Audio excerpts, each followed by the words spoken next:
Il y a des moments dans ta vie où tu dois prendre des décisions qui sont assez simples. Et pourtant, ton cerveau, il va transformer ça en un débat qui est interminable. Tu vas commencer à penser à un truc qui est banal au début, et si je me trompe, et si jamais je regrette ma décision, et si ça se passe mal. Et en fait, sans t'en rendre compte, t'as déjà passé une trentaine de minutes dans ta tête alors que rien ne s'est passé dans la vraie vie. Et pendant longtemps, moi j'ai pensé que ce problème, il venait simplement de moi. Simplement du fait que je réfléchissais beaucoup trop. Et avec le temps, j'ai commencé à me demander des choses un peu différentes. Et si le problème, c'était pas que je réfléchissais trop. Alors dans ce cas-là, pourquoi est-ce que je ressentais le besoin de toujours tout analyser comme ça? Et en fait, je pense que la réponse, elle change complètement la manière dont on va se voir. Mais alors quand tu te dis «je réfléchis trop», est-ce que c'est vraiment ça le problème? Parce que si on regarde bien, tout le monde réfléchit. On prend tous des décisions dans notre tête, on imagine tous des scénarios. Donc la vraie question, c'est peut-être pas est-ce que je réfléchis trop, mais plutôt qu'est-ce qui fait que moi, ça prend autant de place dans ma tête? Parce que là, on parle plus juste de pensée, on parle de quelque chose qui tourne en boucle. Pour attaquer le sujet, il faudrait se poser la question pourquoi est-ce que ton cerveau il fait ça? Parce que souvent, c'est pas le nombre de pensées qui pose le problème,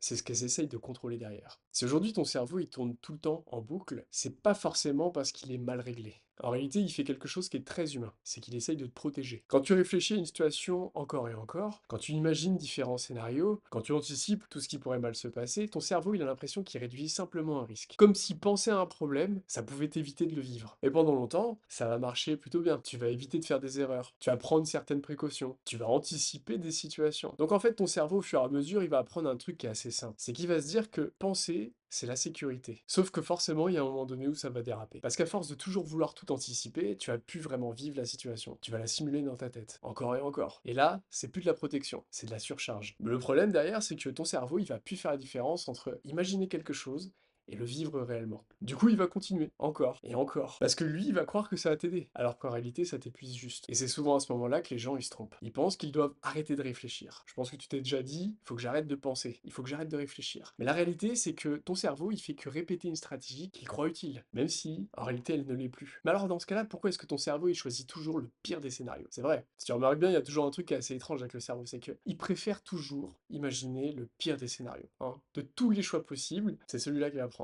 Alors pas parce qu'il est pessimiste, mais parce qu'en fait, il pense être intelligent. En réalité, il fait une chose qui est assez simple, c'est qu'il essaye de te préparer. Dans sa logique, c'est si tu imagines le pire à l'avance, alors tu seras pas surpris. Comme si le fait de souffrir avant, ça pouvait t'éviter de souffrir après. Et sur le papier, bah c'est logique. Mais dans la vraie vie, bah ça crée un autre problème, parce que t'es plus là, t'es plus au présent. Tu vas plus vivre les choses pleinement comme elles le sont. Tu vas les vivre comme elles pourraient mal se passer. Et en fait, petit à petit, ton cerveau, il va commencer à confondre deux choses. Ce qui est possible et ce qui est probable. Et du coup, le pire scénario, il va prendre beaucoup plus de place qu'il ne devrait. Et en fait, le plus important, c'est ça. C'est que ton cerveau, il va pas choisir le pire scénario parce qu'il est réaliste. Il le choisit parce qu'il veut garder le contrôle. Parce que si tu anticipes, alors t'as l'impression que t'es prêt pour tout. Mais le problème, c'est que ce contrôle, bah c'est une illusion. Parce que plus tu essaies de tout prévoir, plus tu vas perdre le contact avec ce qui se passe réellement. Et à force, bah tu vas plus faire confiance au présent. Tu vas faire confiance à tes scénarios, qui eux sont fictifs, hypothétiques. Et c'est là que ça commence à devenir lourd. Pas simplement pour toi, mais aussi pour les autres. Parce que tu réagis plus à la vraie vie. Parce que tu réagis en fait à des versions qui sont imaginées de la vie. Et à quel moment est-ce que réfléchir, ça devient un problème? Parce qu'en soi, réfléchir, c'est pas un problème, c'est même indispensable. Réfléchir, ça te permet de comprendre, ça te permet de prendre des décisions, ça te permet d'éviter certaines erreurs, mais il y a un moment où il y a quelque chose qui change. Et ce moment-là, il est un petit peu subtil. Et tu t'en rends pas compte tout de suite. Mais c'est quand réfléchir, ça sert plus à avancer, mais à te rassurer. T'es plus là en train de réfléchir pour essayer de comprendre une situation. Tu réfléchis parce que tu essayes de calmer une émotion. Et là, ça devient différent. Parce que tu commences à tourner en boucle, toujours sur les mêmes choses, les mêmes scénarios, les mêmes questions. Et sans jamais vraiment que tu arrives à trouver des réponses. Et souvent, tu vas croire que si tu continues encore un peu, bah tu vas finir par trouver la bonne solution. Tu vas finir par te rassurer. Mais en fait, en réalité, t'es pas en train de résoudre un problème. Bien au contraire, t'es en train d'essayer de te sentir en sécurité dans ta tête, et c'est là que ça devient un piège. Parce que plus tu réfléchis, plus tu vas croire que t'es en train de faire quelque chose qui est utile. Je te le dis parce que c'est quelque chose par lequel moi je suis passé. Parfois, t'es juste en train de t'éloigner de la réalité. T'es en train de t'éloigner de l'action. Et c'est souvent comme ça que ça commence. Tu réfléchis un peu parce que tu veux bien faire. Et puis un petit peu plus parce que tu veux être sûr. Et puis encore un peu parce que t'as pas envie de te tromper. Et sans t'en rendre compte,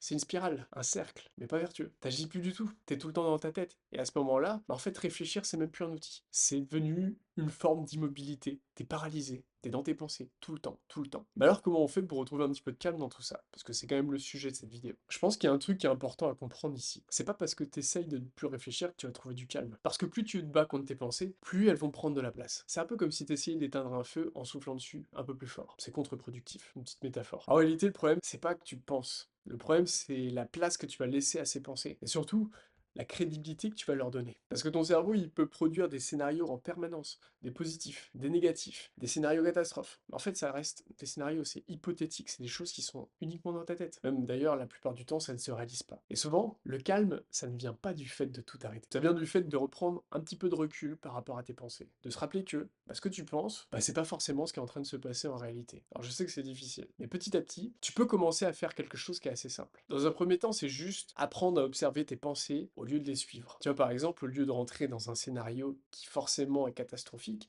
tu peux juste te dire, ok, là, mon cerveau, il est en train de partir quelque part. C'est pas forcément vrai ce qui se passe. J'aime pas ce qui se passe, mais t'observes. T'es pas obligé de continuer le film dans ta tête. T'es pas obligé de chercher à résoudre la situation, même si elle est délicate et qu'elle te fait mal. Juste, tu prends du recul, tu remarques que ton cerveau, il est en train de faire ça. Alors au début, ça va rien changer du tout, même très peu. Mais en fait, avec le temps, tu vas réussir à te créer un tout petit espace entre toi et ce que ton esprit il est en train d'essayer de te raconter. Et c'est souvent dans cet espace que le calme il va commencer à revenir. Alors pas parce que les pensées disparaissent, mais parce qu'elles ne dirigent plus du tout. En réalité, je pense pas qu'on puisse empêcher notre cerveau de penser, surtout si t'es quelqu'un qui a tendance à beaucoup penser. Lui, il va toujours imaginer des choses, analyser, anticiper, et même parfois exagérer. Mais avec le temps, tu vas comprendre quelque chose qui est assez important. C'est pas le fait de penser qui pose problème, c'est le fait de croire à tout ce que tu penses. Parce que le jour où tu commences à prendre un petit peu de recul sur tes pensées, tu vas réaliser que t'es pas obligé de suivre chaque scénario, que c'est juste du fictif. Et en fait, parfois, juste le simple fait de revenir au réel, de toucher des choses, de se connecter à l'instant présent, ça suffit déjà à apaiser beaucoup de choses. Et peut-être que finalement, le but derrière tout ça, c'est pas de penser moins, mais d'arriver à vivre un peu plus, tout en étant en dehors de sa tête. On arrive à la fin de la vidéo. Si elle t'a parlé, comme d'habitude, je t'invite à me dire en commentaire s'il y a des situations dans lesquelles tu t'es rendu compte que tu réfléchissais un petit peu trop. J'aime beaucoup lire les messages quand il y en a, parce que ça m'aide aussi en fait à construire les vidéos par la suite. Et si jamais tu veux continuer ce genre de réflexion avec moi, tu peux t'abonner à la chaîne, parce qu'ici on va essayer surtout de comprendre ce qu'on vit, sans se compliquer la tête.